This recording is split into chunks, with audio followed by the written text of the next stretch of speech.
comments at the United Nations, but he wasn't the only world leader making headlines. Federal News Tonight's Rebecca Cooper has the details. President Obama threw down a challenge to world leaders today. Any country wanting the U.S. to stop being the world's policeman needs to become more involved addressing global crises. Those who used to chastise America for acting alone in the world cannot now stand by and wait for America to solve the world's problems alone. President Obama also took to task nations not willing to stand up to Iran and North Korea's pursuit of nuclear weapons.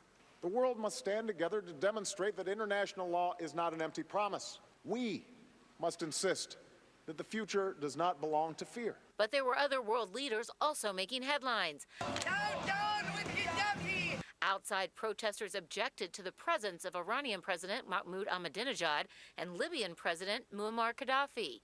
Inside, Gaddafi gave an hour-and-a-half speech. He blasted UN officials, literally throwing the book at them, to the amusement of his translator. This white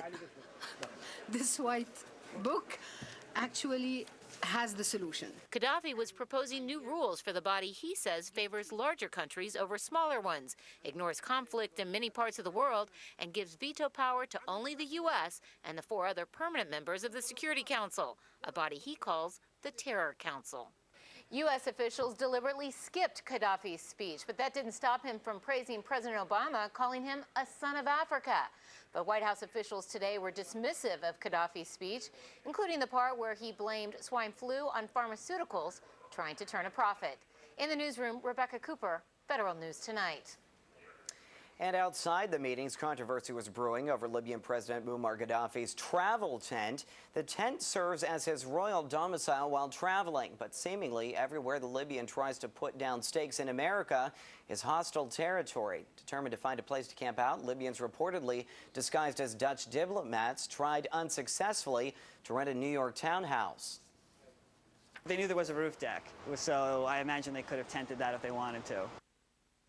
Gaddafi's tent ultimately ended up in Bedfordland near Donald Trump's estate, but it seems without the knowledge of Donald Trump himself, it has since been taken down. Many say Gaddafi is unwelcome because of his ties to terrorism. The town ordered the dismantling, claiming the tent violated code. No word on where the leader will now be staying.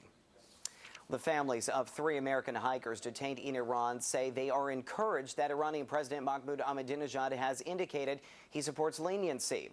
In an interview, Ahmadinejad said he would ask the country's judiciary to expedite the process. Shane Bauer, Sarah Showard, and Josh Fatal have been held in Iran for 53 days now after apparently straying into Iran while hiking.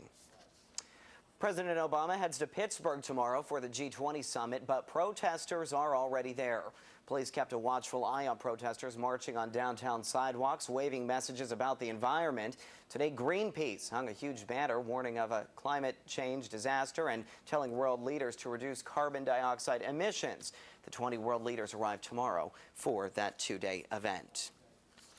Vice President Joe Biden and the Health and Human Services Secretary made a visit to a Maryland retirement community today. Biden spoke this morning at Leisure World in Silver Spring about the